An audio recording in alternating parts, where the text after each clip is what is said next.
según Winslow, fibras comunes y fibras propias. Bueno, las comunes o también llamadas fibras superficiales van a estar unidas al tejido conjuntivo de los orificios y su dirección va a ser hacia la punta del corazón, alrededor de la cual se van a reflejar. Y bueno, además de esto, estas se van a esparcir en forma de abanico para ir al septo o tabique en la profundidad y a los músculos papilares o hacia el anillo fibroso. Ahora, hablando de las fibras propias, estas también van a estar unidas al anillo fibroso, solamente que van a ser más cortas, oblicuas a la derecha y casi circulares a la izquierda.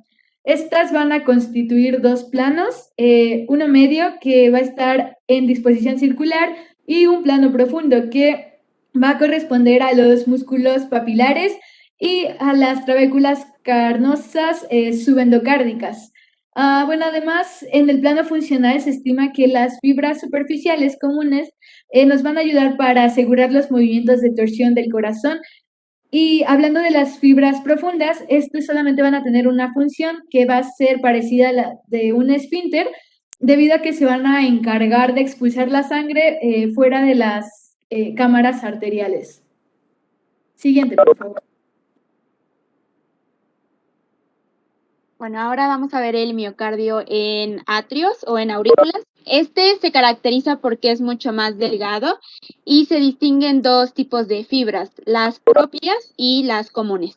Las propias son anulares y están dispuestas alrededor de los orificios venosos, que son pues, los que estamos viendo en pantalla, que son de gran volumen.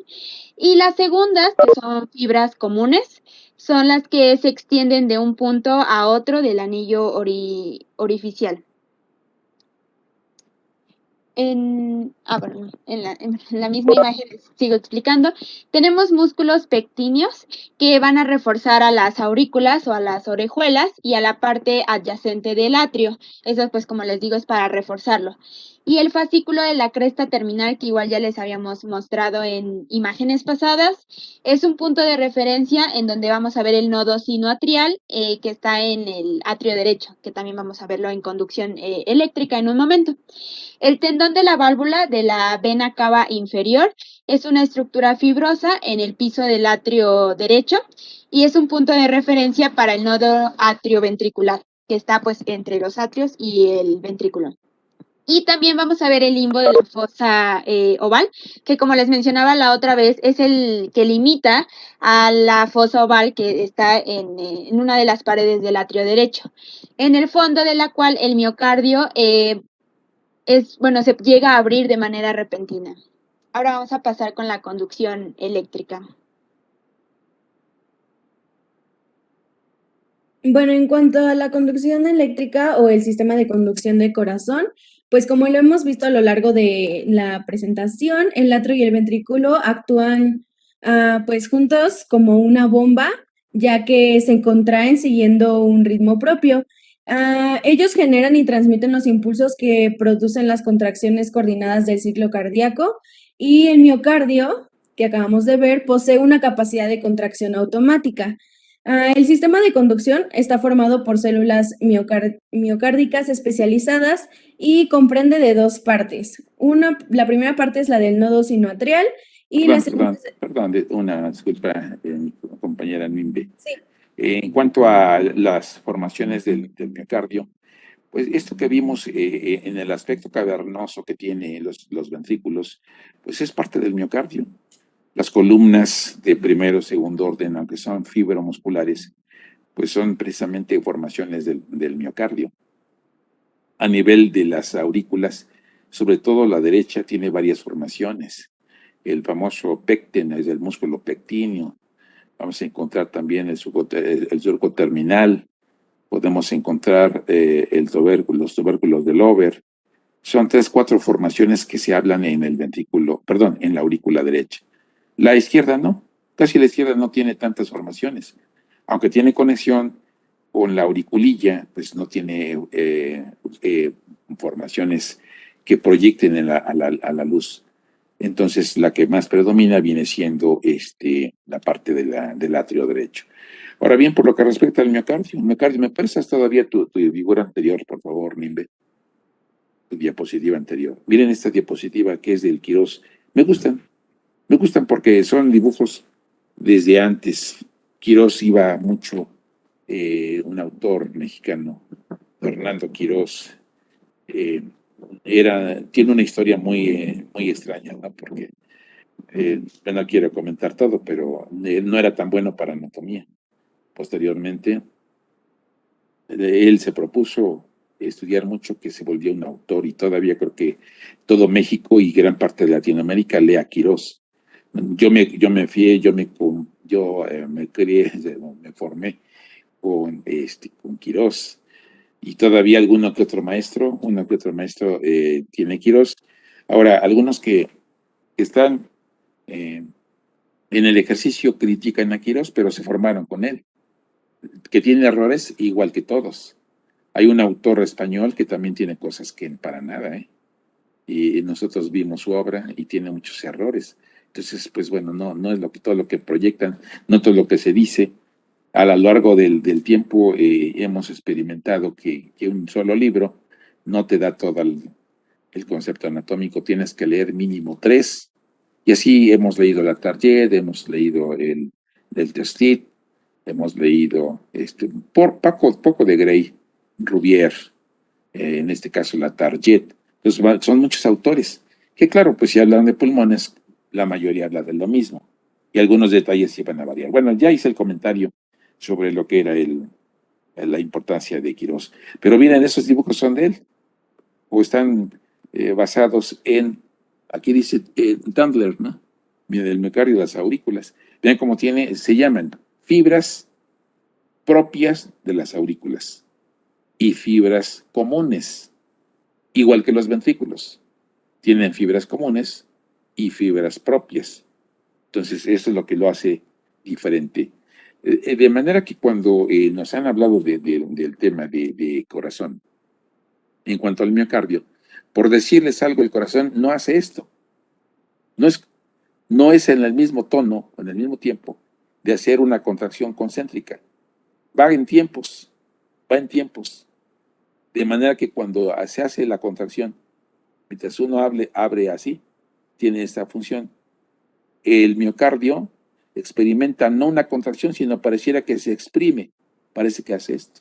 En la punta del corazón, el miocardio tiene esa forma como de un vórtice, como un bucle o una huella digital. Se ven así como programadas o bien proyectadas las fibras del miocardio. Importante este dato.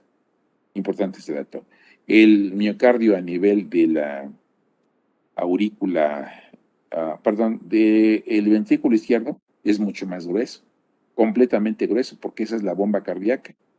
De ahí las constantes que hablamos sobre presión arterial, pues la diastólica, la sistólica, principalmente es del corazón izquierdo. Como que el derecho, claro, tiene su contracción, tiene sus elementos de conducción eléctrica que hacen que vacíe, que tienen tiempos de sístole, diástole, y que permitan la funcionalidad. Eso es genial, ¿no? Entenderlo. Y aquí podemos ver proyectado. ¿Me prestas la anterior, por favor? Dice miocardio en atrios y miocardio en ventrículos. Podemos ver. Y aquí a nivel, pues si agrandáramos un poco la imagen de la A, nos damos cuenta que en el vértice sí tienen como este pequeño vórtice. No olvidemos que tenemos en los pulpejos, en la huella digital, pues la huella digital sirve para eso, porque tiene surcos, tiene prolongaciones de la piel que nos dan a entender que tienen esa manera de organización. Y aquí en la figura de abajo, en la B, pues ven cómo está el miocardio y cómo tiene esas formaciones que sobresalen, sobre todo a nivel del vértice, casi en esta figura. Vamos a ver que eso que se habla repito, de columnas de primero o segundo orden, sobre todo segundo y tercer orden, pues son formaciones miocárdicas. Entonces aquí estamos viendo, dice pruebas propias, constituyen dice aquí, bueno, que quisieron poner el plano medio y profundo. Bien, entonces el miocardio es el músculo cardíaco propio y que está comandado por un sistema de conducción. Ahora sí vamos a ver que tiene un comando. Además que el tejido propio, el tejido del miocardio, es diferente al músculo esquelético. Bueno, vamos a continuar viendo cómo se conecta. Por favor, seguimos, son tan amables.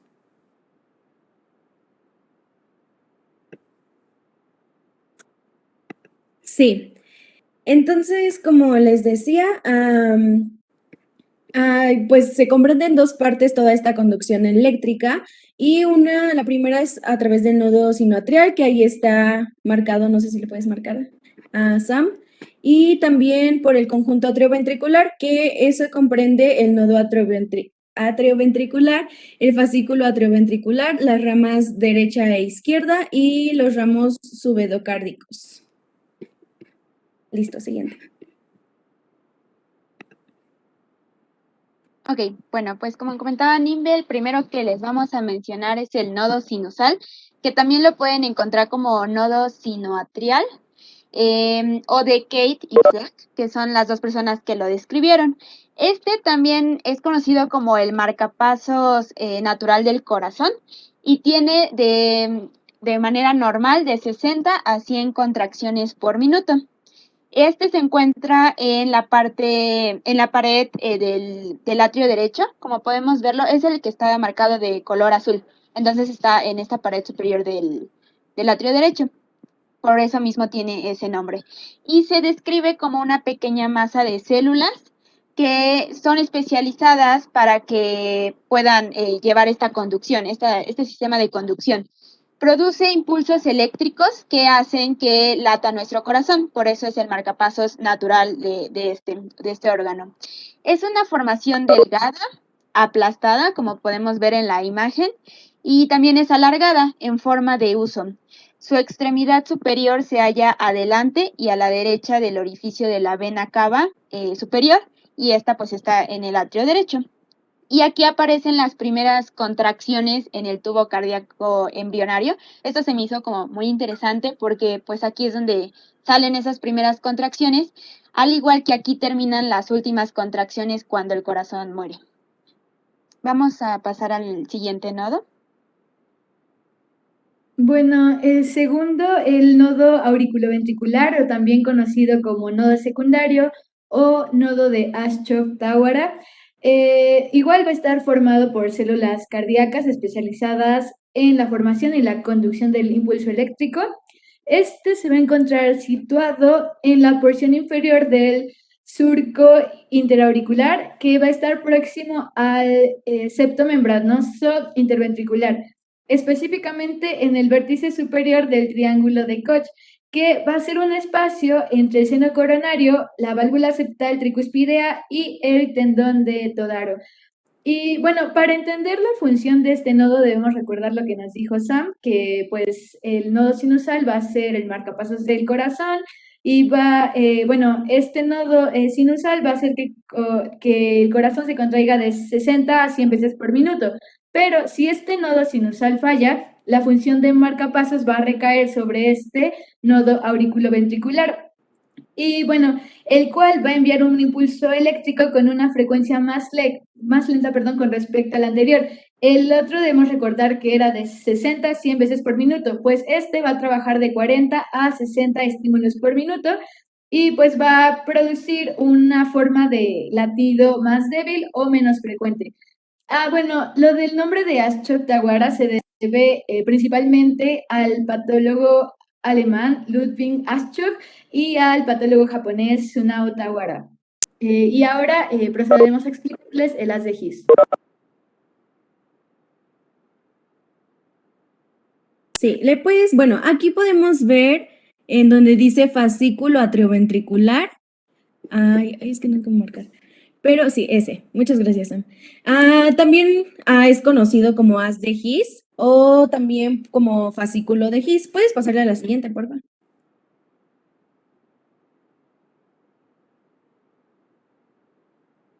Esa, gracias. Bueno, su tronco es de 3 milímetros de ancho y aproximadamente de 10 a 12 milímetros de largo. Está dirigido hacia adelante, arriba y a la izquierda. Y este sigue sobre el flanco derecho del septo o tabique del corazón. Y la inserción de la valva septal de la válvula tricúspide y al final llega a la parte anterior e inferior de la porción membranosa del septo interventricular, donde se divide en dos ramas, que es la derecha y la izquierda. Voy a empezar a explicar un poco de la derecha. Ahí pues podemos llegar a verla, que dice rama derecha del fascículo atrioventricular. Y bueno, esta sigue el trayecto de la trabécula septomarginal bajo el endocardio y la conduce hasta la base de los músculos papilares y ahí se ramifica. Y puedes pasarle a la siguiente, por favor.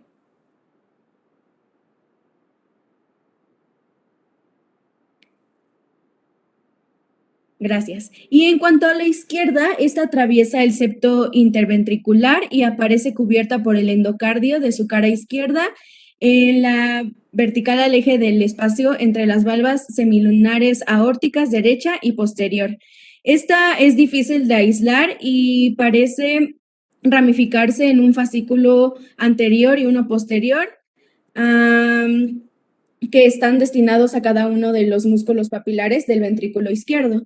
Y bueno, estuve en la target nos menciona la importancia de poder conocer estas dos ramas y dice que un cirujano que opera las comunicaciones interventriculares altas o procede al reemplazo de la válvula tricúspide, pues debe tener presente la presencia de este fascículo ventricular, ya que puede correr el riesgo de ser incluido, o sea, este fascículo en los puntos de suturas.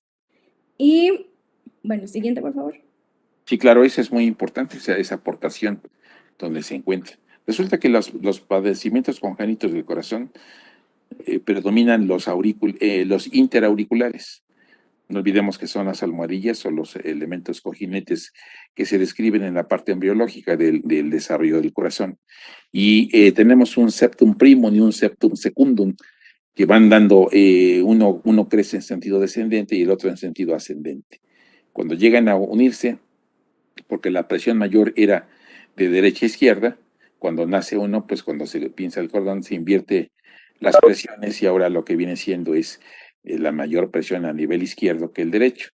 Anteriormente había esa conexión, pero después cuando nace uno, prácticamente se van a poder ahí estar interpolando, como podría decir, intercalando estos elementos de origen embriológico y en la cara derecha del septum interauricular queda una huella que se le llama el famoso anillo de Vieussens y en el fondo se encuentra precisamente la fosa oval. Del lado izquierdo describe precisamente Quirós, ahora que vimos ahí sus dibujos en sus textos, habla sobre el famoso anillo de Perchape, la parte que describe este autor. Por lo tanto, pues ya vimos, y muy bien atinado nuestras compañeras al hablar de epónimos, porque se llama Shoftavara, porque se llama His, bueno, His también es otro elemento, otro que habla sobre el fascículo, y luego las ramas respectivas de izquierda y derecha que le van a dar la conexión hasta llegar al otro autor que menciona, que son las fibras orales de Purkinje. Entonces, bueno, hablando sobre el tabique interventricular. Resulta que el tabique interventricular en la parte más alta es membranosa, es una mínima parte de membrana, porque todavía no está engrosado. Después de una mínima, pues, dimensión o longitud que tiene este tabique, hacia abajo crece increíblemente rápido hasta que llega al vértice y se ve todo engrosado. Prácticamente, si están viendo lo que nos están enseñando nuestras compañeras, hasta se ve como triangular de base inferior y un vértice superior. Nos daría más o menos esa idea. Entonces, el ventrículo izquierdo, en su parte superior e interseptal, en su cara septal, si nosotros hacemos una punción en la parte membranosa, la parte más alta de ese tabique, llegamos no al ventrículo derecho, sino que llegamos a la aurícula derecha. No llegamos a interventricular, sino llegamos a sería ventrículo auricular, porque tiene ahí una proyección un tanto, por eso se habla que, pues bueno, la tricúspide tiene una situación un poquito más alta que la mitral es más alta que la tricúspide. Son pequeños detalles. Y es ahí donde dice nuestra compañera, estaba hablando, creo que es Marianita, está diciendo sobre la relación que tiene con el paso de los fascículos, bueno, las de His y la rama y cierre correspondiente. Bueno, entonces, pues a mí me ha tocado, dentro de la formación de la especialidad, entrar a cirugías de corazón abierto por padecimientos que estamos aquí comentando. Yo, bueno, he entrado más a recambio valvular, aórtico, pulmonar, mitral o tricuspidio. A veces es doble cirugía que se hace. Para recambio de válvulas se hace una, es decir, se coloca una válvula artificial para que el corazón siga funcionando. Entonces, porque la otra ya no le daba funcionalidad y puede sobrecargar cualquiera de las cavidades y dañar sistémicamente pulmones. Y esto es lo que nosotros hemos tenido de experiencia. Entonces, desde luego, que nosotros somos ayudantes, no somos, porque en la especialidad de otra parte, nosotros somos gastrocirujanos, más no somos cardiovasculares. Pero nosotros tenemos el paso, la rotación para poder entender lo referente a cirugía general. Bueno, pues entonces, la gran relación que tiene aquí conocer, cuando ya hemos estado en esa temporada, pues hablan que con mucho cuidado. Si tú lo observas en vivo, porque nos ha tocado estar en vivo, estamos viendo directamente, se ven unas mínimas expresiones de estructura de los fascículos. Y cortar sin cuidado, no, pues imagínate, vamos a bloquear al corazón en el trayecto que la rama haya sido afectada. Bien, por favor, seguimos. Sí. Y pues aquí nada más puse una imagen donde es mucho más sencilla y podemos reconocer bien la rama izquierda, la rama derecha, los nodos y también en las fibras de Purkinje, que ahorita va a hablar Mariana de ellas. Bien, y ahora procederé a hablar de el último componente del sistema de conducción cardíaco. Esta va a ser la red de Purkinje. Y bueno, esta va a tener una frecuencia de contracción de 15 a 40 veces por minuto. Bueno, esta red de fibras va a ser la encargada de provocar la despolarización de los ventrículos, transmitiendo la activación eléctrica que se originó en el nodo sinusal. Y bueno, estas van a estar compuestas por células especializadas, igual que las otras porciones, que se van a encargar de conducir rápidamente el estímulo eléctrico y nos van a formar una red subendocárdica en ambos ventrículos. Esto va a garantizar su despolarización simultánea. Además, los ramos subendocárdicos en la dispersión de las paredes de los ventrículos de las fibras emanadas por el fascículo atrioventricular. Así que esto básicamente va a funcionar como un repetidor del impulso eléctrico para todo el corazón. Algunas de estas fibras van a ser libres, otras van a estar cubiertas por el endocardio y van a adquirir el aspecto de cuerdas tendinosas o falsas cuerdas del corazón. Siguiente, por favor.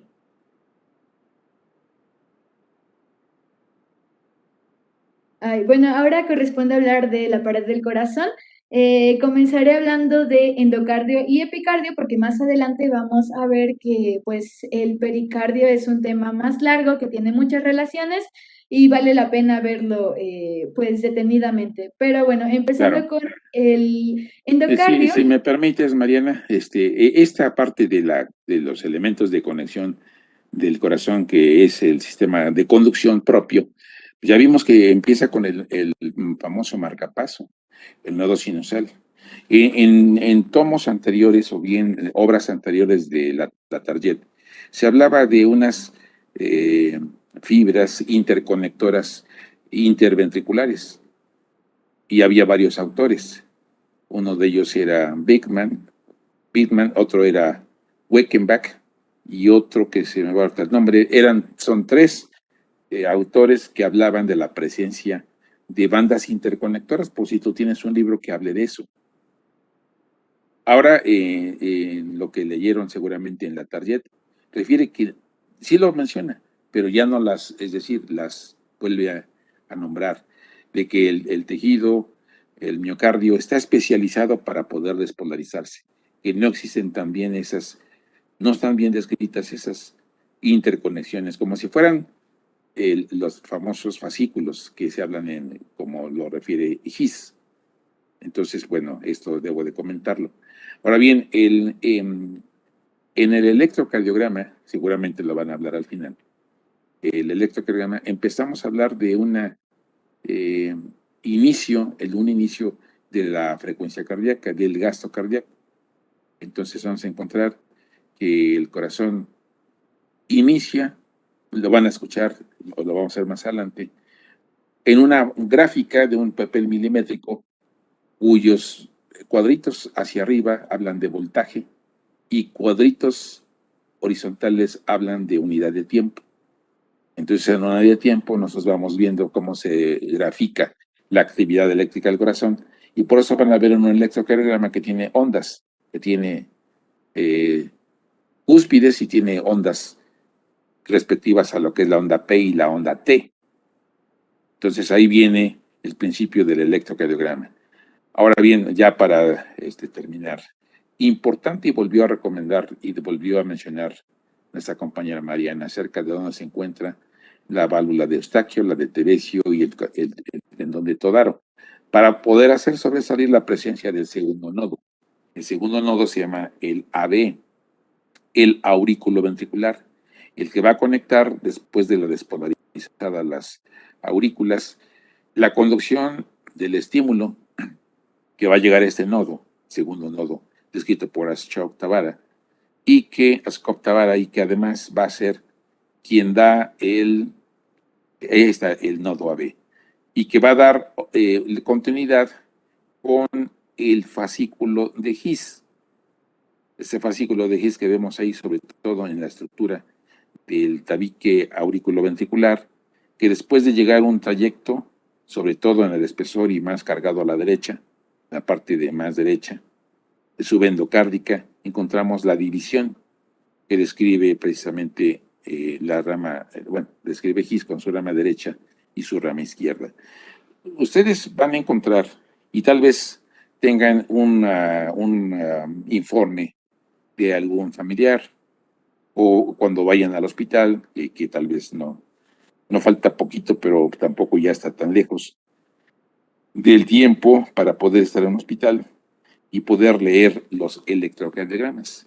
Y puede que encuentres en alguno de ellos reporte en las siglas, con una B grande, una I latina, una R,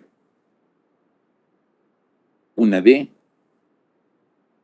y una doble H. Lo que te quise decir es un bloqueo incompleto de rama derecha del haz de His. ¿Sí me explico? ¿Sí se entendió? ¿Te lo repito? ¿Lo repetimos? Sí, por favor. Bien, puede que tú encuentres en un reporte de un electrocardiograma, dicen, van a poner siglas, una B grande, una I latina, una R, una D de dedo, una H y otra H, doble H. Lo que quiere decir bloqueo incompleto de rama derecha del haz de His. Como puede ser de otra manera.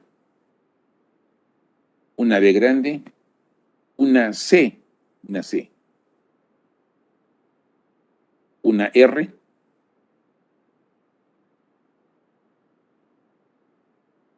una D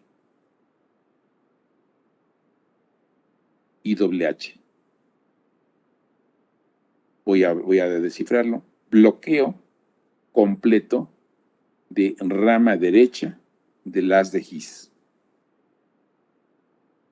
Quiere decir que la rama derecha del haz de His está bloqueada. Por alguna razón está no funcionando. Y esto nos va a dar, se va a graficar en diferentes ondas que tiene el electrocardiograma, se va a interpretar, y es lo que todos los días hacemos en consulta de nuestra especialidad, porque vamos a operar a un paciente delicado del colon, vamos a operar a un paciente delicado de vesícula biliar, vamos a operar a un paciente que tiene problemas de pancreatitis biliar, vamos a operar a un paciente que tiene una hernia gigante abdominal o una inguina escrotal. Y bueno, estos pacientes que tienen edades de 50, 60, 70, 80 años requieren de valoración previa, obviamente, a la cirugía. Entonces lo mandamos con él con todos los estudios, y entre ellos es un electrocardiograma. Cuando encontramos estos datos, lo mandamos con el cardiólogo, porque es quien nos va a decir qué hacer, o le dice al anestesiólogo qué hacer, para que no vaya a tener un dato transoperatorio, una complicación. Y esto repercuta pues en su vida. Luego, no nada más de los sistemas de conducción. Luego tenemos una aceleración del corazón. Algunos pacientes son taquicárdicos, otros son bradicárdicos, es decir, están disminuidos de la frecuencia cardíaca. Todo esto es grave. Entonces, bueno, eso es las valoraciones. Pero tiene que ver con lo que estamos hablando ahorita, el sistema de conducción. Y aquí, ya para terminar, el registro gráfico de la actividad eléctrica del corazón se llama electrocardiograma. Bien, entonces, pues, tiene que ver, aquí vemos parte de la horizontalidad y la parte de la verticalidad o profundidad de nuestro conocimiento. Estamos preparándonos para que tú vayas bien cuando estés hablando de fisiología, porque se habla en fisiología el triángulo de Einthoven. Vamos a encontrar en los principios de las patologías cuando vayas en cardiología. Y en cardiología sí te vas a llevar un tanto de electrocardiografía, pero ya estamos sentando las bases anatómicas, la base estructural, para poder entender lo que viene más adelante. Bueno, pues esto es lo más interesante del sistema de conducción. Y el corazón, si trabaja a 80 por minuto, pulsaciones por minuto, si tú lo haces con la mano 80 veces en el minuto, cuando llegamos tal vez a la mitad o antes de la mitad, tu mano está toda cansada porque ha desechado, ya se acumuló ácido láctico. Lo que pasa es que en el miocardio no, está especializado para esa contracción. ¿Qué te parece cuando tenemos taquicardia? Tenemos 100 por minuto o 120 por minuto. O cuando sube la frecuencia hasta 200. No, pues ahí hablamos de algo patológico, una fibrilación, y esto ya es poder llegar a caer en paro cardíaco. Muy importante lo que estamos comentando, y está basado en lo que nuestras compañeras están haciendo a favor de explicar en cuanto al sistema de conducción. Vamos a continuar, por favor. Vamos a hablar del pericardio, obviamente. Bien, ahora sí que ya cerramos bien el tema de conducción eléctrica, pues corresponde hablar acerca de las paredes del corazón. Y antes de entrar de lleno a pericardio, debemos mencionar otras paredes que también son importantes. Así que empezaré con el endocardio. Este va a revestir al miocardio en su parte interior y va a estar formado por una capa de células endoteliales que van a impedir la coagulación de la sangre, debido a que sintetizan sustancias muy importantes, como por ejemplo el óxido nítrico y la prostaciclina o prostaglandina, que se abrevia como PGI2. Y bueno, estas son vasodilatadores y anticoagulantes. Ahora, hablando del epicardio, esta va a ser la capa visceral del pericardio seroso, va a estar pegada al miocardio y también va a estar sobre el corazón, pegada al miocardio, como mencioné. Va a estar sólidamente unida a este, pero se va a separar cuando cubre las arterias y venas coronarias, que como sabemos están rodeadas por las almohadillas adiposas. Además, los vasos del corazón están comprendidos entre el miocardio y el epicardio. Esa es la importancia de esta pared. Ahora sí, comenzaremos a hablar de la tercera pared, que es el pericardio. Sí, bueno, el pericardio en sí. Perdón. Entonces, en el endocardio también debo de hacer un comentario. El endocardio es la continuidad del epitelio vascular. De ahí la importancia, pues el recubrimiento, es esa membrana que podemos ver ahí con sus características. El endocardio tiene continuidad con vasos, con la parte endotelial de los vasos. Y en la pared endotelial vascular se hablan de varios componentes, como ya acabamos de escuchar. Algunos de ellos pues, van a actuar como anticoagulantes, porque la presión que ejerce la sangre cuando llega a través de sus paredes no debe de encontrar ningún grumo. Si encontrar algún grumo, las plaquetas lo captan y van a hacer un conglomerado y puede originar un pequeño trombo. Entonces, imagínense lo que tiene, la importancia que tiene el endotelio. ¿Qué riesgos podemos encontrar aplicando pues el conocimiento del endocardio? Nosotros hasta para hacer una inyección endovenosa requerimos forzosamente de medidas de asepsia. Tenemos que limpiar bien todo, lavarse bien las manos, si no nos las lavamos tenemos que lavarlas bien. Algunas veces guantes no se necesitan. Se han fijado que cuando aplican las vacunas, pues no. Además es intramuscular.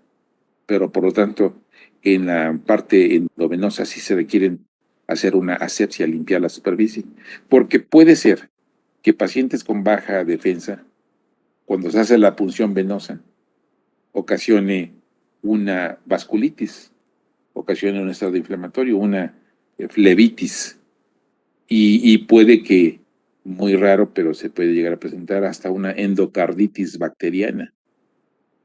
Entonces, pues ya verán que incluso para poner un suero, una solución para hidratar, se requiere de todas las medidas de asepsia. Entonces, bueno, pues la endocarditis bacteriana es una complicación, es decir, una parte secundaria debido a un estado séptico, tal vez por invasión de bacterias que se hizo en una punción subclavia o incluso desde una vena periférica. Bueno, es mi comentario. Vamos a continuar con el pericardio ahora sí. Sí, pues rápidamente el pericardio es un saco fibroseroso que envuelve al corazón, a la raíz arterial que parte de él y a las raíces venosas que llegan a él. Y vamos a ver durante esta exposición que vamos a dividirlo en fibroso y en seroso. Y bueno, en cuanto a qué es el pericardio fibroso, es un saco en forma de cono o de pirámide hueca y tiene una base inferior y un vértice superior. Exteriormente es blanquecino y está formado por fibras entrecruzadas u orientadas de manera diversa. En su cara externa podemos ver que está tapizado de, pues más que nada por delante y a los lados por formaciones adiposas que a menudo son espesas, y en su cara interior está tapizada por la hoja parietal del pericardio seroso. En cuanto a sus dimensiones, varía con la edad y depende de las dimensiones del corazón de cada persona y de sus grandes vasos. Y bueno, esta tiene una base, tiene 4 caras, la anterior, posterior, derecha e izquierda, y tiene un vértice. Prácticamente, pues como podemos ver, toma la forma de nuestro corazón, entonces por eso también depende mucho de él.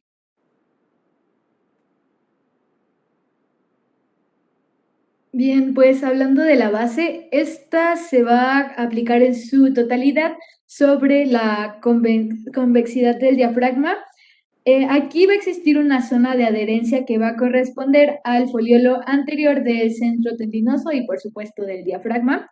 Este va a estar en contacto del pericardio sobre El diafragma va a adoptar una forma irregularmente triangular con un vértice que va a estar a la izquierda y su base se va a encontrar a la derecha.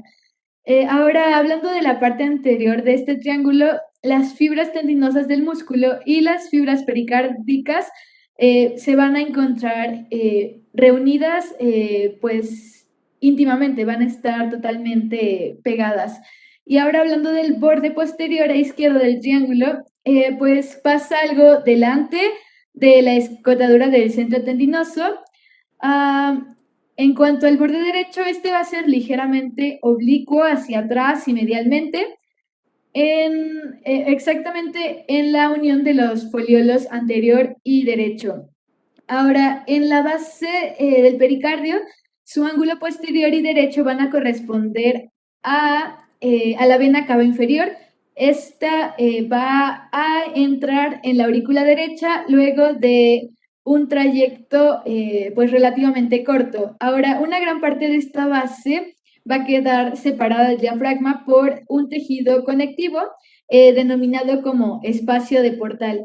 Y esta región del mediastino, situada por detrás de la zona de adherencia del pericardio al diafragma, que como vimos al principio, en generalidades, pues el corazón se va a ubicar en el mediastino. Y ahora, la base además va a ser un ángulo delimitado por, como les mencioné al principio, el centro tendinoso de manera parcial y el pericardio por arriba y el esófago por atrás. Siguiente, por favor.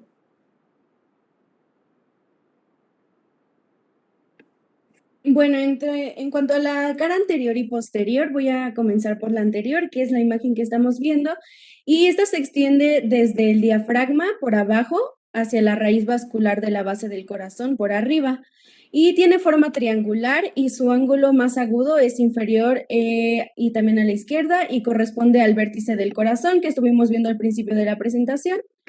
Y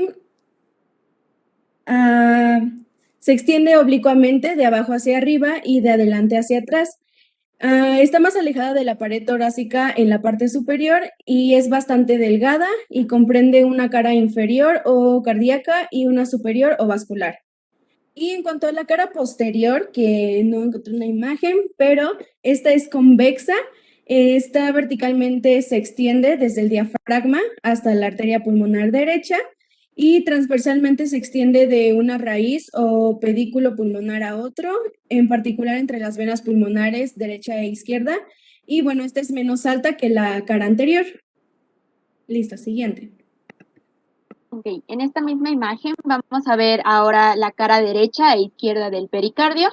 Y bueno, para empezar la derecha, esta va a ser vertical y bastante estrecha. Va desde el diafragma, que bueno, lo vemos abajo, hasta la vena cava superior, que pues va a estar aquí arriba. Entonces, esta es la cara derecha del pericardio.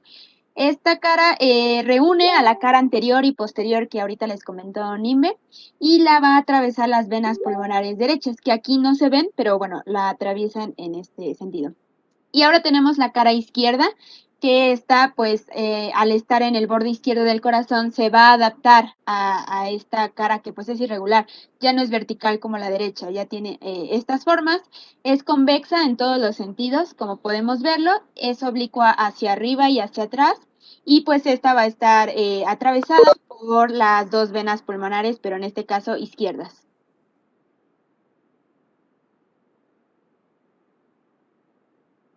Y para finalizar con la configuración, tenemos por último al vértice. Se va a encontrar de forma truncada, va a estar representado por una circunferencia que se va a encontrar rodeando los vasos que emergen de la base del corazón. Ahora, pues para fines prácticos vamos a dividirlo en una porción delantera y otra porción posterior. Adelante, la línea de terminación del saco pericárdico sobre los vasos va a partir desde el borde derecho de la vena cava superior y va a seguir una línea oblicua hacia arriba y hacia la izquierda. Esta después va a pasar sobre la cara anterior del arco aórtico y va a alcanzar su punto culminante delante del origen del tronco brachiocefálico. Bien, pues esta inserción va a descender en forma oblicua abajo y a la izquierda. Después va a pasar por delante de la arteria pulmonar izquierda y va a llegar a la cara izquierda del corazón, donde el pericardio va a rodear la vena pulmonar superior izquierda cerca de su terminación.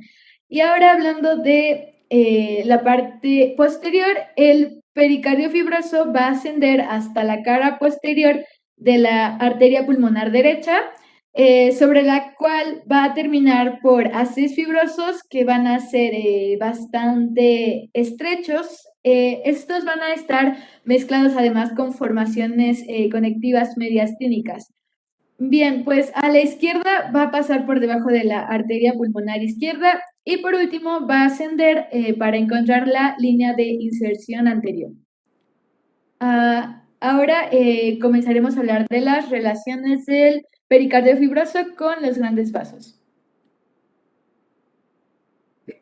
Sí, bueno, recordemos que los grandes vasos son las venas cavas, las venas pulmonares, las arterias pulmonares y la aorta.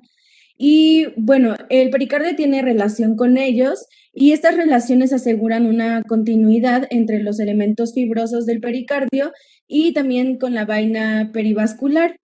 Esta continuidad está marcada por un adelgazamiento progresivo del tejido conectivo y resulta evidente al nivel de los vasos pulmonares, a los cuales les constituye una envoltura que se prolonga en las raíces pulmonares derecha e izquierda. Siguiente, por favor.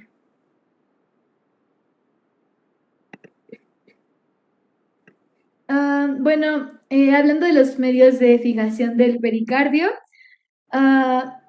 debemos recordar que el saco pericárdico y el corazón son relativamente móviles dentro de la cavidad torácica. Estos pueden desplazarse en sentido vertical, pero sobre todo en sentido transversal. Normalmente estos desplazamientos son provocados por retracciones pleuropulmonares o algunas veces por derrames en las cavidades pleurales. A pesar de que pueden ser bastante móviles, cierta fuerza es proporcionada por dos elementos esenciales, que son la continuidad del pericardio sobre los grandes vasos, que se mencionó antes, y el segundo elemento importante es la adherencia del pericardio al diafragma. Los ligamentos del pericardio en realidad son más accesorios y se describirán brevemente.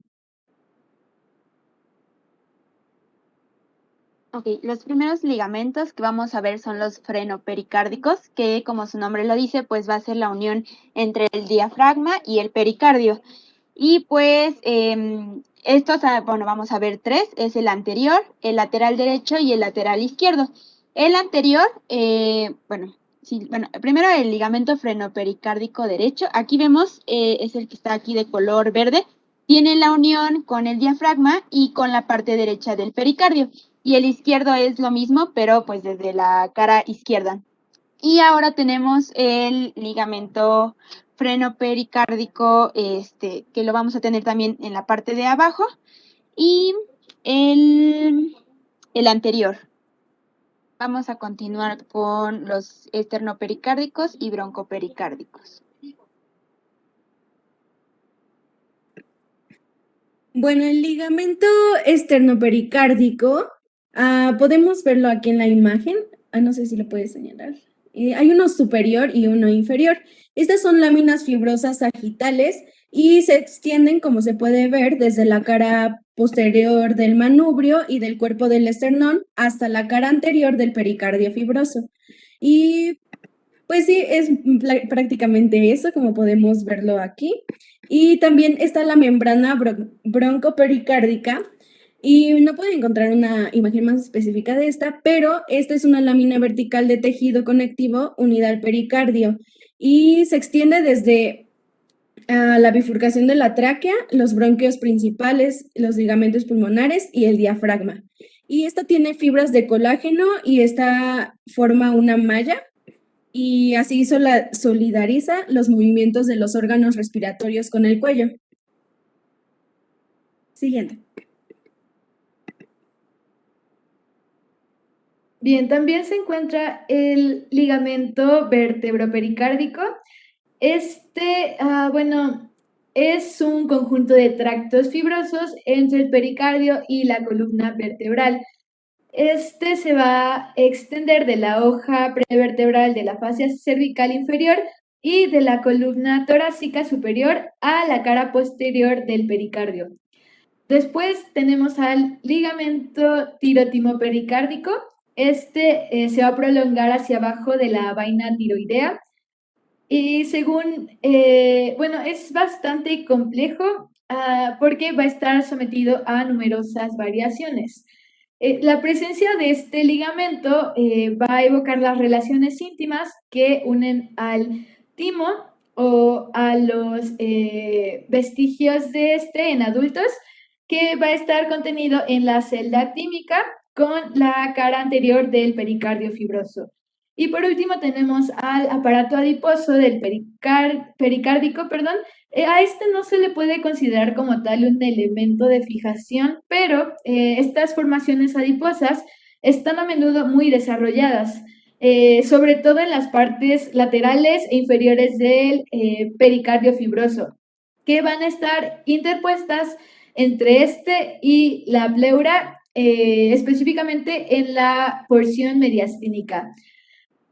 Estas formaciones adiposas van a dar origen a formaciones disembrioplásicas, creo que sí lo pronuncié bien, denominadas quistes pleuropericárdicos. Y bueno, esto sería todo por parte de los ligamentos.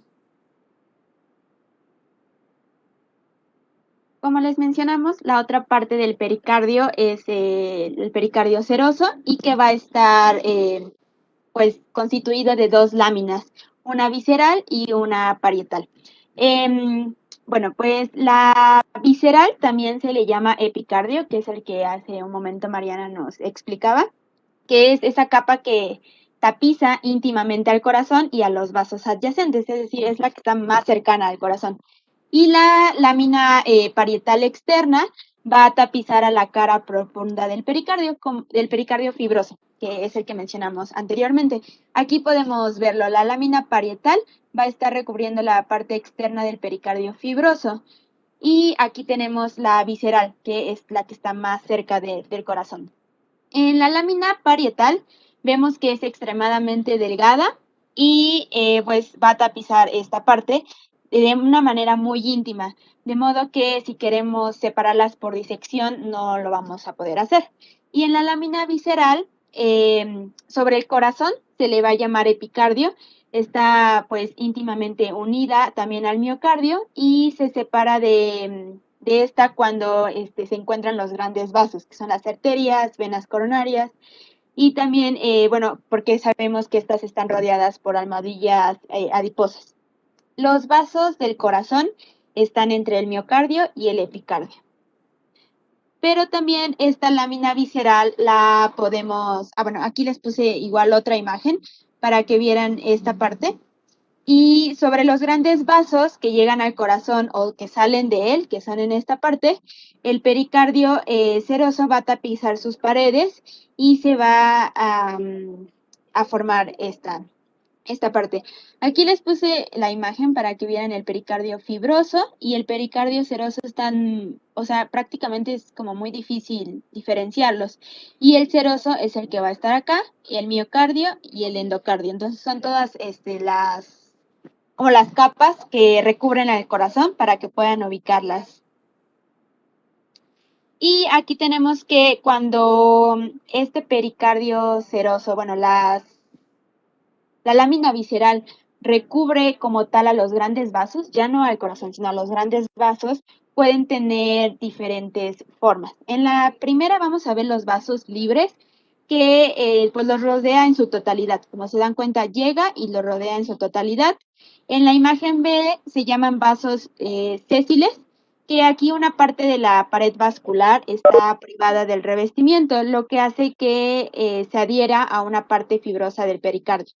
Y en la última imagen que vemos son los vasos pediculados. En este caso, el vaso está unido al pericardio fibroso por dos hojas acoladas del pericardio seroso.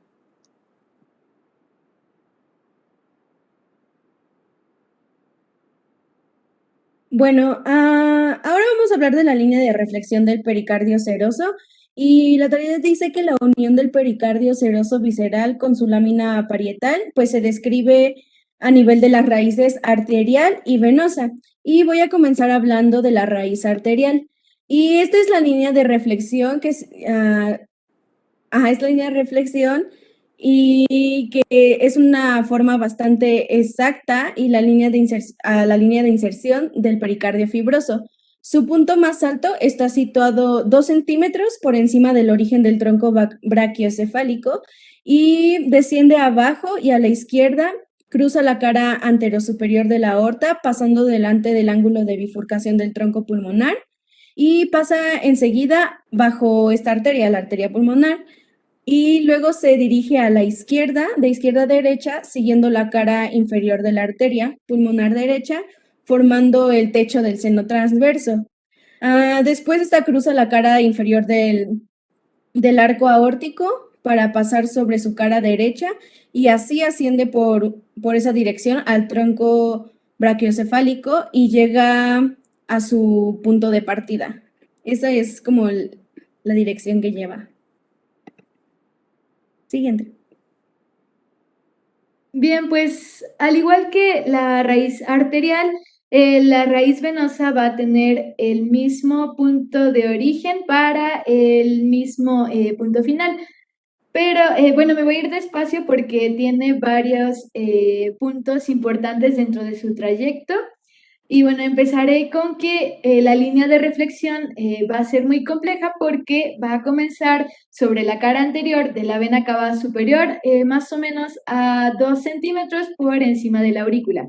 Después va a descender oblicuamente abajo y a la derecha para así pasar a la cara posterior de la vena cava superior. Terminando esto, va a dirigirse abajo y a la derecha para cruzar la cara anterior de la vena pulmonar superior derecha. Luego de cruzar este pequeño tramo, va a descender verticalmente y pasar delante de la vena pulmonar inferior derecha para así llegar a la cara posterior de la vena cava inferior. Esta además va a rodear por completo esta vena por sus caras anterior e izquierda, excepto en su parte posterior, donde ésta se va a disponer de un verdadero meso. Y bueno, la línea de reflexión serosa después va a ascender a la cara posterior de la vena pulmonar inferior derecha, cerca de su terminación en la aurícula izquierda. Aquí se va a apoyar sobre la cara posterior de esta aurícula medial y al llegar a la izquierda de la terminación de la vena pulmonar superior derecha, la línea va a comenzar a inclinarse un poco a la izquierda en sentido transversal para llegar a la desembocadura de la vena pulmonar superior izquierda.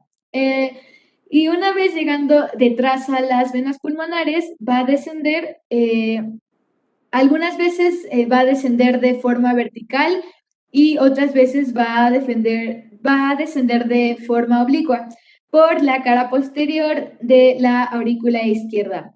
Bueno, ya abajo va a contornear el borde inferior de la vena pulmonar inferior izquierda y después va a ascender por la cara anterior de las dos venas pulmonares para así llegar a la cara superior de la vena pulmonar superior izquierda. Y bueno, ya como parte final del trayecto, esta se va a dirigir hacia la derecha, va a seguir el borde posterior de la aurícula izquierda y va a llegar hacia la cara posterior izquierda de la vena cava superior. En su terminación en la aurícula derecha, esta va a ascender y por último va a llegar al punto de partida que debemos recordar que se va a encontrar en la cara anterior de la vena cava superior. Bueno, como se podrán dar cuenta, estos son muchos puntos importantes del trayecto, así que recomiendo que pues los lean y los estudien por su cuenta. Siguiente, por favor. Claro, es la parte más extensa de las descripciones. Hay que ver cuando se refleja el peritoneo, cómo va a dar, cuando va cubriendo uno y otro vaso, formando espacios, formando algunas cuestiones muy pues sofisticadas, porque sí nos damos cuenta que es mucha descripción. Creo que lo que está diciendo Mariana está netamente apegada a la descripción, que pues bueno, nosotros nos iremos por los conceptos mayores. En la anatomía se trata de entender los puntos principales. A quien vaya a ser cardiotorácico, como cirujano cardiotorácico, pues tendrá que dominar toda esta parte de anatómica. Pero sí debemos tener los conceptos mayores sobre lo que es el epicardio. La parte epicárdica, no vayan a confundirse. Epicardio es, digamos, lo que está encima del miocardio, digamos, de lo que es la capa que envuelve propiamente al músculo cardíaco. El pericardio es la parte más externa de todo el pericardio, la parte fibrosa. Hay que poderlos llegar a identificar o bien separar de los conceptos. Y lo que acaban de hablar acerca de, aquí el pericardio en general es eh, inverso a lo que tiene la forma del corazón. Mientras el corazón tiene vértice anterior e inferior y base posterior superior, el pericardio tiene base inferior y vértice superior. Claro, por la forma que tiene, lo va a envolver, se va a reflejar a nivel de los vasos después de que cubre los mayores para poder continuarse, ves, con la parte interna, que viene siendo la parte parietal del pericardio seroso. En cambio, el pericardio visceral, llamado visceral, pues corresponde al epicardio. Bien, entonces pues estamos hablando de muchos detalles descriptivos, pero bueno, veremos lo más importante. Adelante, por favor.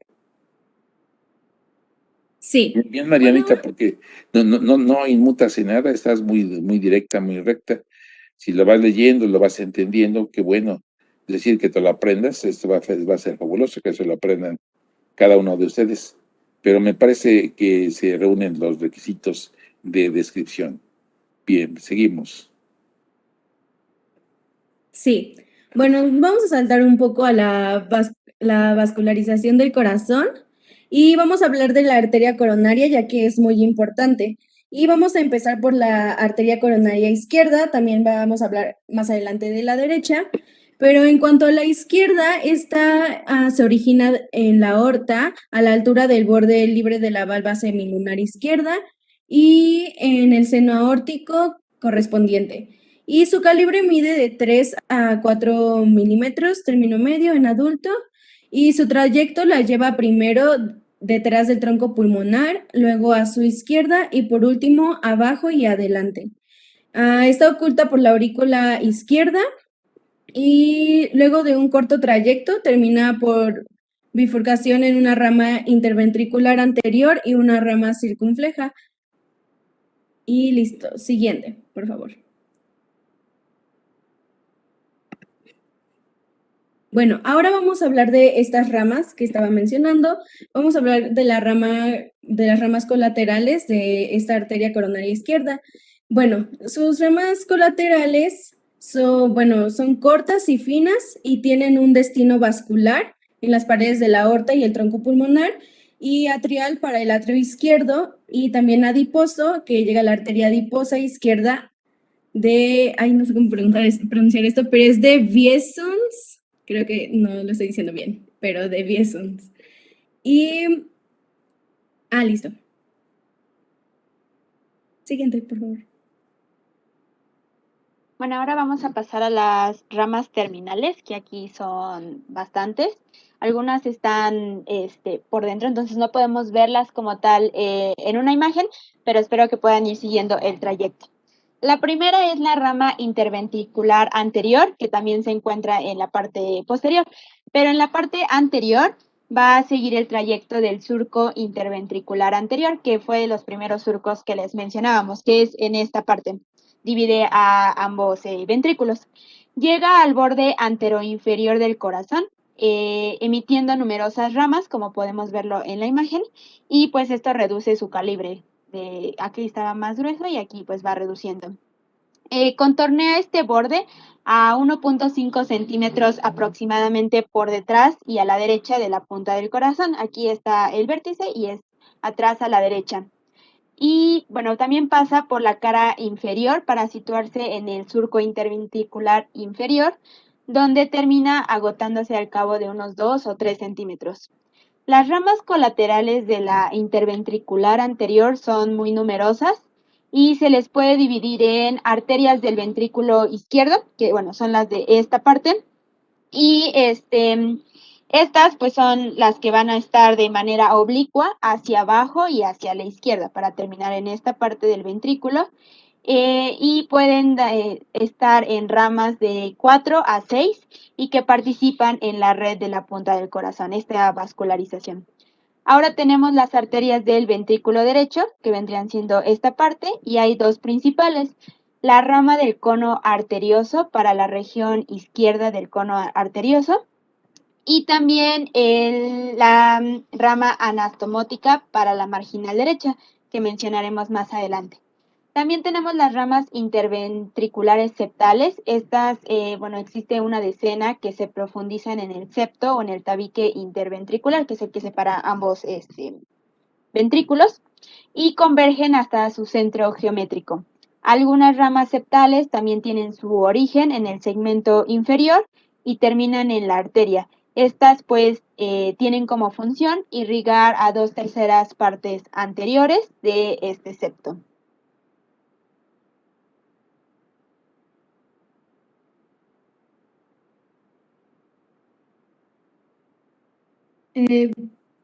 Ahora corresponde hablar de las ramas terminales. Y bueno, y de las circunfleja, voy a empezar con la circunfleja. Una disculpa. Esta va a recorrer la porción izquierda del surco coronario, va a estar rodeada por el tejido adiposo subepicárdico y se va a encontrar muy próxima al anillo fibroso izquierdo.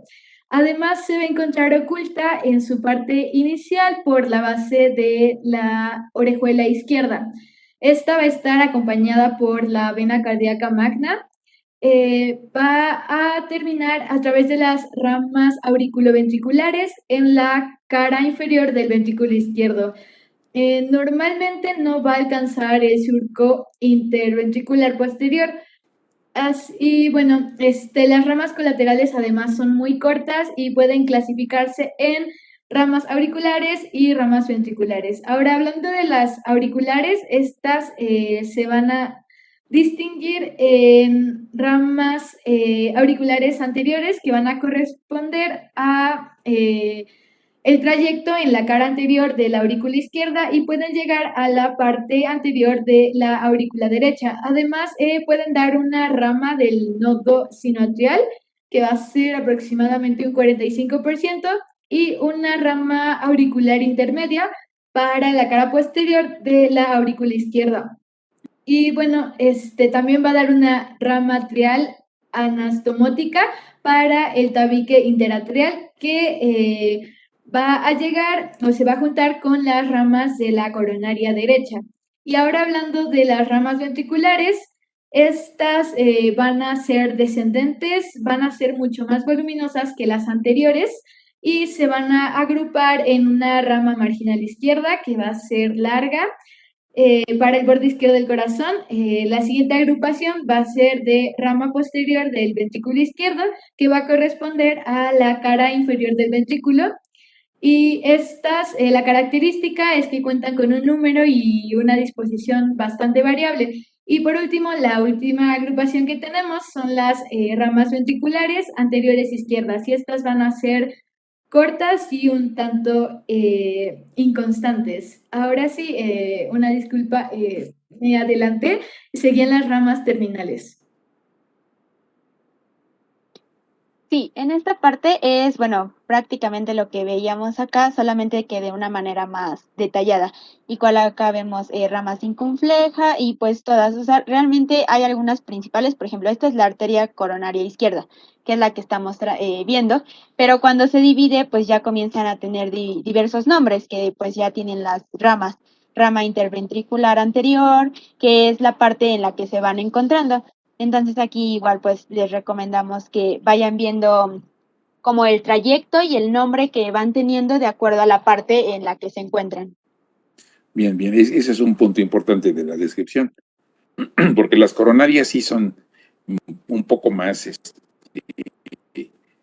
tangibles, es decir, mucho más tomadas en consideración, por puesto que pericarditis pues va a ser un tanto difícil, pero lo más frecuente y lo que más aqueja y preocupa son las lesiones, las isquemias, los infartos. Y los infartos, y van a oír hablar de mucho sobre lo que son los stent. Los stent son manera de poder hacer una, digamos, una prótesis para evitar que la coronaria se contraiga y evite la irrigación respectiva. Aquí acaban de comentar que después de nacer la arteria coronaria izquierda e ir por el surco coronario, el surco coronario es quien divide el segmento auricular del ventricular.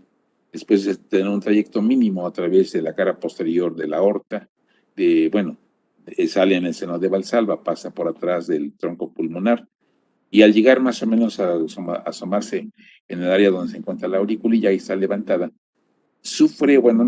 presenta su división en una que se hace posterior, se hace izquierda, se hace hacia el borde y va a llegar a dividirse como podemos ver. Ahí estamos leyendo la rama marginal izquierda, podemos leer la otra ramita que va a ser la rama, dice, posterolateral. Bueno, ahí también podemos encontrar otra ramita que es la adiposa de Biersense, como dijo nuestra compañera, y también poder ver. La otra rama es la interventricular anterior, que va a llegar prácticamente a lo que viene siendo, dicen el vértice del corazón, pero no está el surco meramente en el vértice. El mero vértice lo va a formar un segmento propio del ventrículo izquierdo. Es lo que queremos decir. Una relación que tiene con la, escucha bien, con la vena cardíaca magna. Lo vamos a ver en retorno en el surco interventricular, donde se forma una pequeña, ¿cómo diría?, referencia anatómica mediante el famoso triángulo de Moch, escribe de Mouchet. Es una referencia importante que tal vez tengamos que considerarla. Pero en fin, ya vimos que los otros autores refieren que la principal irrigación del nodo sinusal corresponde netamente a la a la coronaria derecha. Pero ya vimos aquí que en un porcentaje casi a nivel del 45%, según los autores, también recibe irrigación de la izquierda. Y los demás ya vimos son ventriculares, hay ramos vasculares, cortos, claro. Vamos a encontrar ramos atriales o bien auriculares propios del lado y los del tabique de separación interventricular, hablando que supuestamente, de acuerdo a los autores, corresponde un poquito más a la mitad de la longitud o bien de la dimensión que tiene el tabique de separación interventricular. Entonces, pues estamos hablando de algo interesante para poder ver cómo se dividen. Ahí podemos ver el pequeño, es decir, la división. Vemos una Y invertida, donde creo que estaban señalando. Y después veremos ahí están señalando, cómo se compagina la vena coronaria magna, la vena coronaria magna. Bueno, vamos a continuar. Creo que se ha dicho mucho importante de la coronaria del lado izquierdo. Ahí se encuentra otro esquema de lo que es la coronaria. Sí, bueno, exactamente. Vamos a hablar ahora de la coronaria derecha y es la que está señalando Sam. Y bueno, su origen también está en la aorta y está a la altura del borde de la válvula semilunar derecha y del seno aórtico. Su calibre es casi igual a la coronaria izquierda, es de 3 a 4 milímetros y su trayecto la conduce hacia abajo, hacia adelante y a la derecha.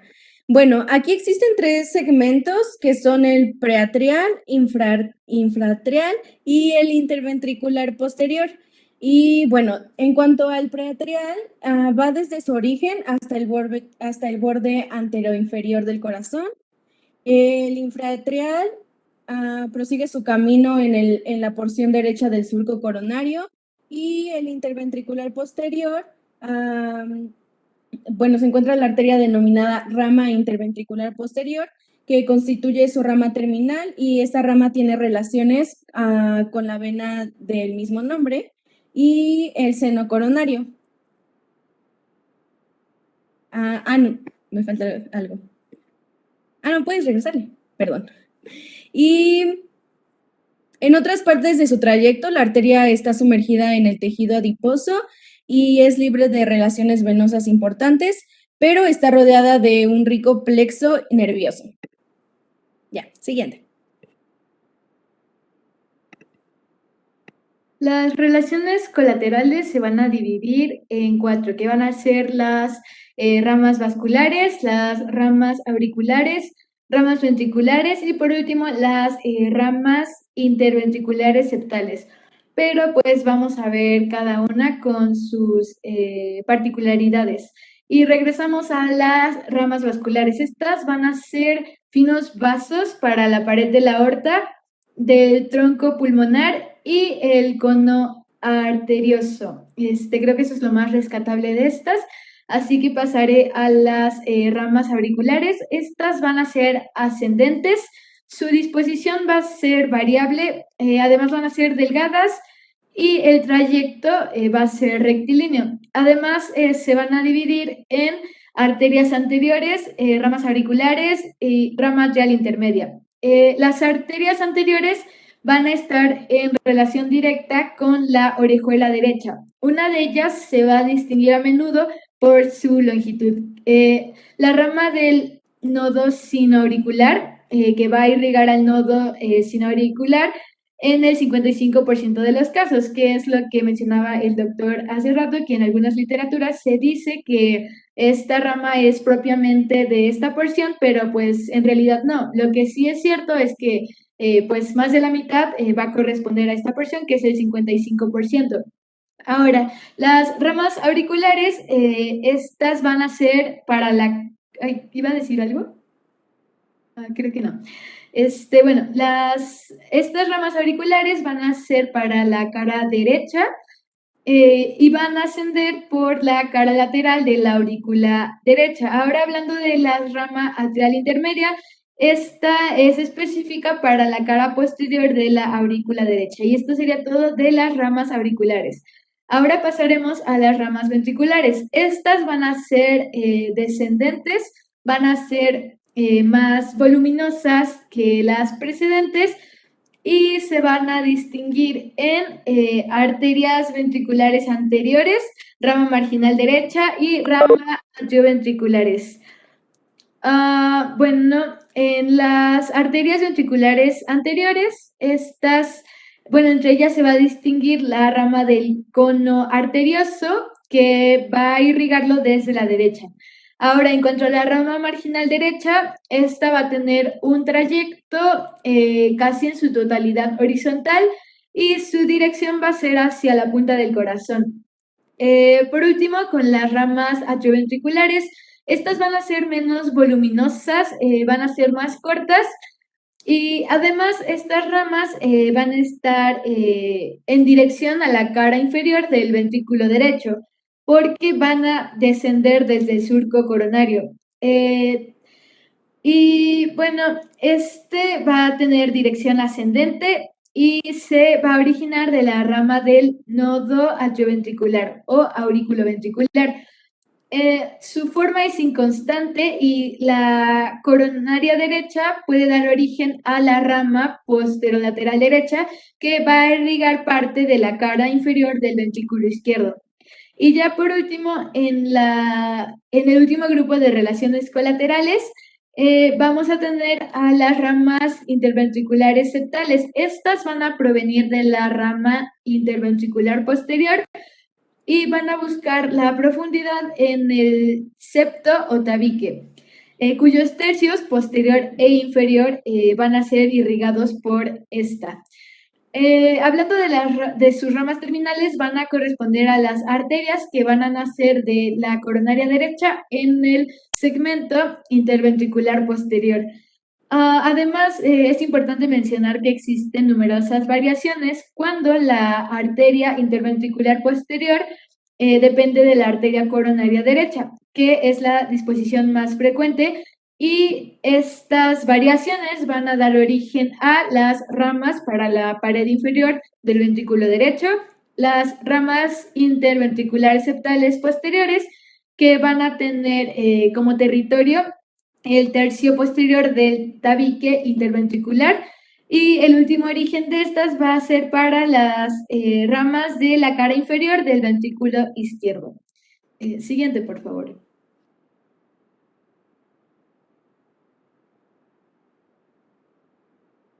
Bueno, justamente Mariana ya dijo toda esa información de las ramas terminales y pues como podemos ver también, como pudimos ver en la arteria coronaria izquierda, también son muchas variaciones de estas, solo pusimos una imagen ahí, pero son bastantes variaciones y pues Mariana ya nos dijo cuáles son las que se originan aquí. Siguiente, por favor.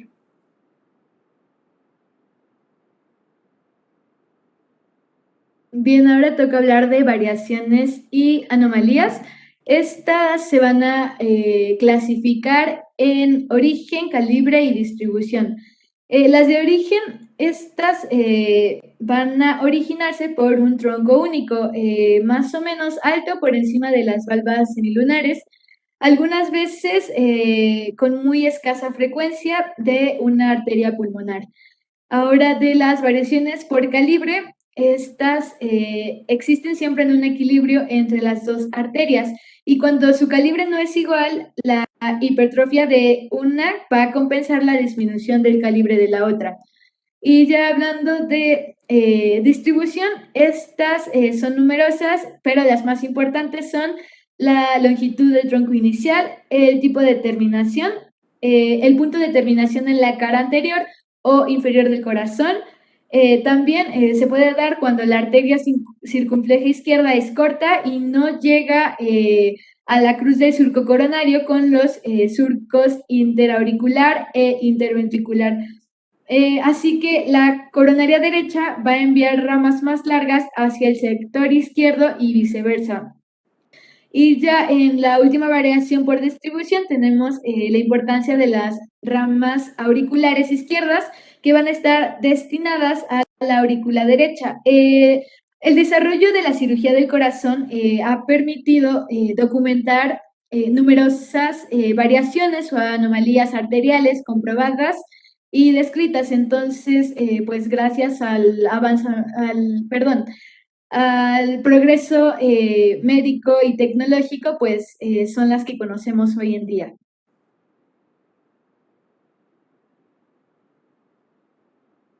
Ok, bueno, ahora vemos los territorios coronarios, que, bueno, después de ver estas arterias coronarias, nos damos cuenta que esta red arterial del músculo cardíaco es extremadamente rica para las necesidades energéticas que pues tiene este músculo para poder funcionar.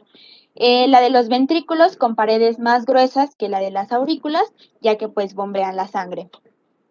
Aquí vemos los territorios de las arterias coronarias y se puede decir que cada arteria coronaria irriga el lado del corazón correspondiente, pero cada lado del corazón puede llegar a tomar una parte de su vascularización de la arteria opuesta.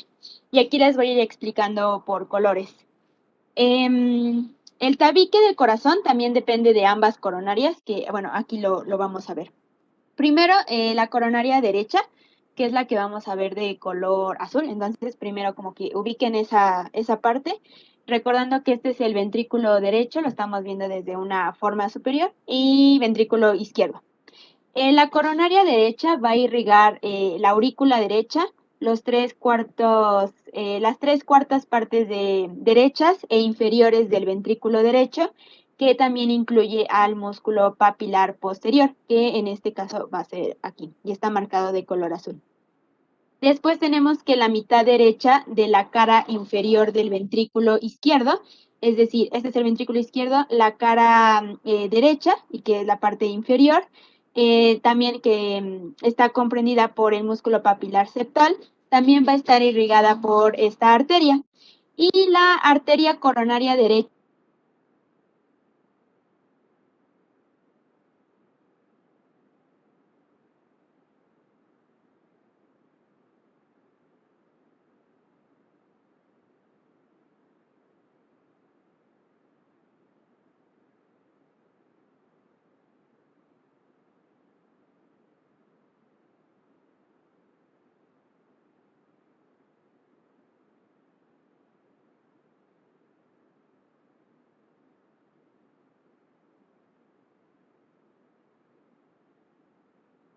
ventrículo izquierdo, salvo la parte correspondiente a la coronaria derecha y los 2/3 anteriores del tabique interventricular, que es este que estamos viendo, es el tabique que pues lo separa.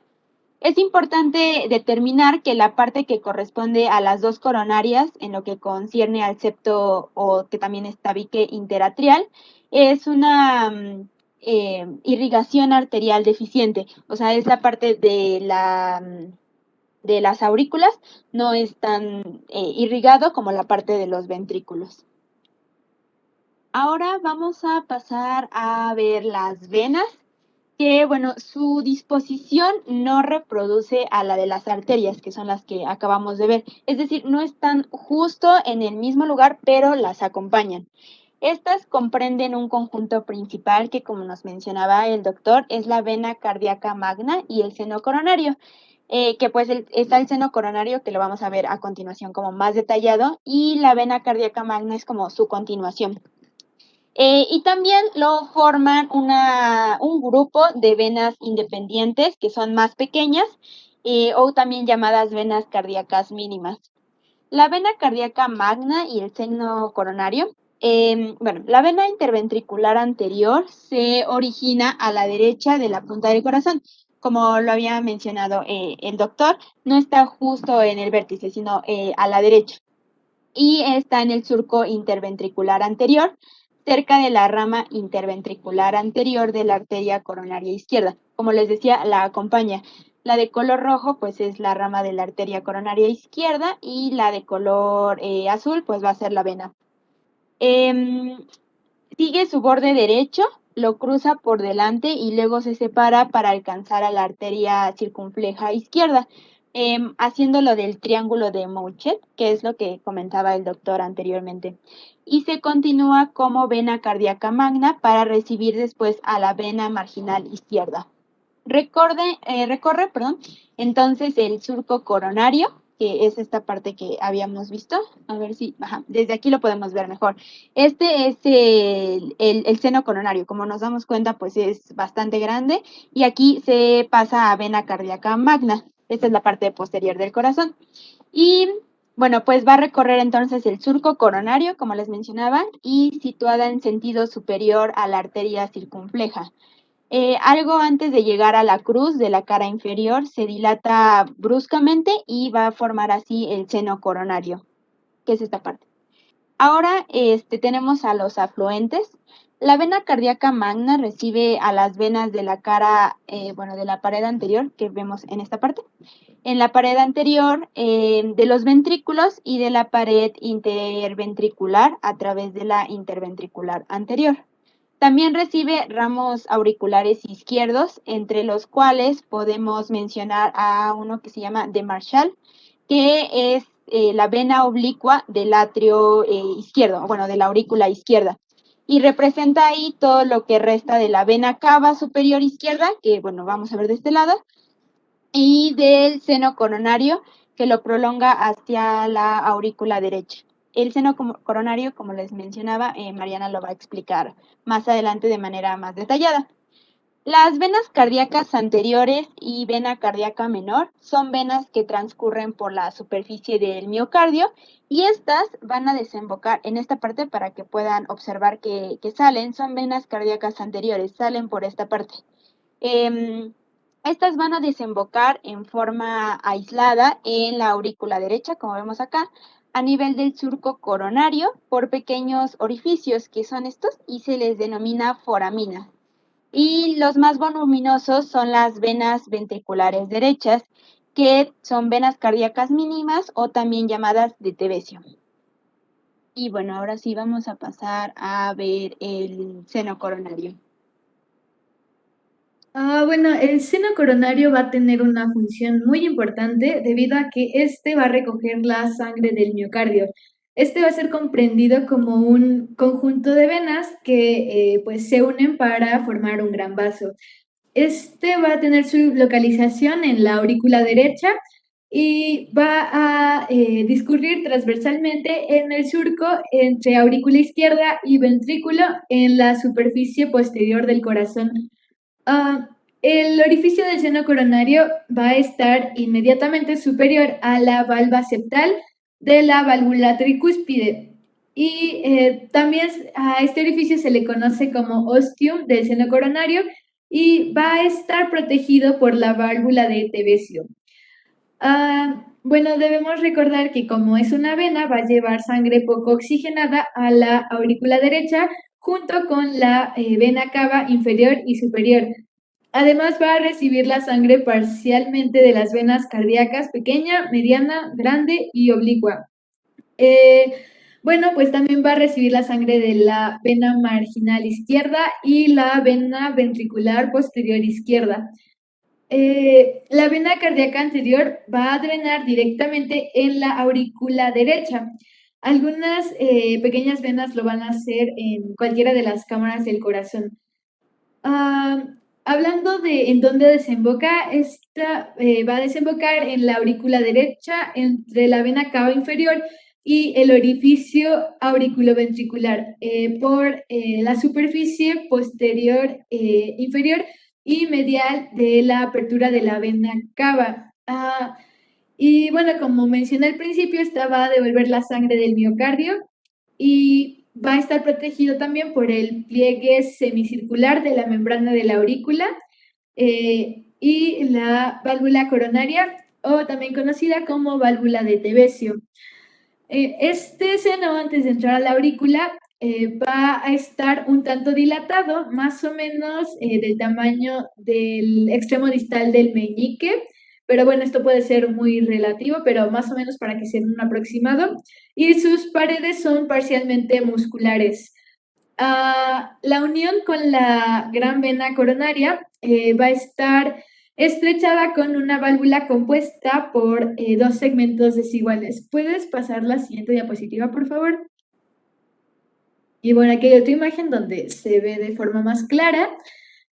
Bueno, esta es información extra y pues de acuerdo a un trabajo publicado por el cardioanatomista Jan Barcelo, el cardiólogo intervencionista argentino Luis de la Fuente y el estadounidense Simon Stelzer de Stanford en el Journal of International Cardiology. Al tener movimiento muscular propio, ellos propusieron que el seno coronario debería ser considerado como una quinta cavidad. Sin embargo, este es muy reciente y pues aún faltan otras investigaciones que refuten esta idea o la apoyen para prevenir posibles sesgos. Y esto sería todo por por el seno coronario.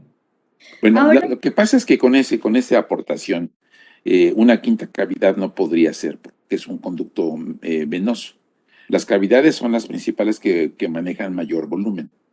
El mayor volumen son las cavidades, tanto superiores como inferiores, son las aurículas y ventrículos. Y han salido una serie de publicaciones acerca de tanto adelanto, acerca de cuáles son los componentes y los ideales, como cuando hablamos de los autores que comentaban la interconexión por medio de fibras del nodo sinoauricular hacia las aurículas propias. Y en los últimos reportes anatómicos no se concretó. Así es que las aportaciones son buenas, conocer que pues la propiedad que tiene la vena pues, son, decías, en su estructura mínimas partes de músculo, pero liso, digamos, a nivel de los vasos. lo que no tiene la propiedad de las cavidades mayores, que tienen miocardio, que tienen otro tipo de músculo. Pero en fin, qué bueno la aportación, Mariana, es muy bueno ver el avance y el alcance y la parte colateral de la investigación que hacen en cuanto a unir, como decías, muy aparte, es una aportación de lo que nos rige o lo que nos entra en el tema. Miren, hasta acá la vamos a dejar. Les decía que más o menos 7:40, ya son 7:42. Les agradezco su confianza, les agradezco su paciencia y su dedicación. Yo no los puedo ver el día de mañana, por lo que les platicaba, ya hemos abarcado, ya para regresar, el día lunes vamos a iniciar con inervación, vamos a hablar de los linfáticos, que creo es lo que falta, es mínimo, y el mismo lunes terminamos el tema de corazón.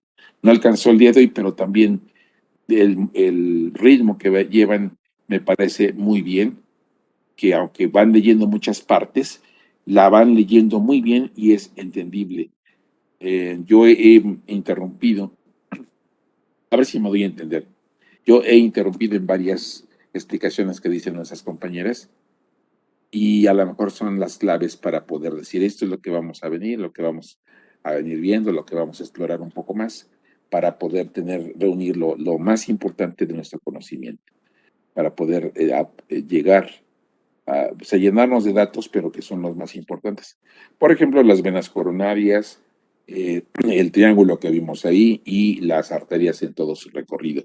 Lo principal del pericardio, cómo se divide, la relación que tiene. Y bueno, creo que es lo más importante, lo más sobresaliente. En pericardio, no olviden que se forman espacios. Por ejemplo, a nivel de la cara posterior de la aurícula izquierda con la cara anterior, bueno, la parte respectiva de la división de la arteria pulmonar con sus ramas izquierda y derecha, se forma un espacio que se llama el seno transverso que va a dar en los elementos vasculares. Pero entre los grandes vasos también vamos a encontrar el famoso seno de Haller, que tal vez lo identifiquemos y quiero que lo lean como otro detalle que es importante para la relación y la explicación del famoso pericardio. Bien, pues que tengan buen fin de semana. Yo tengo más actividades. Hay evaluaciones. Probablemente la tuya sea el próximo viernes a nuestro horario o el jueves, o ya determinamos, pero platicamos después de los temas que nos faltan. Que tengan buena noche y excelente fin de semana. Hasta luego.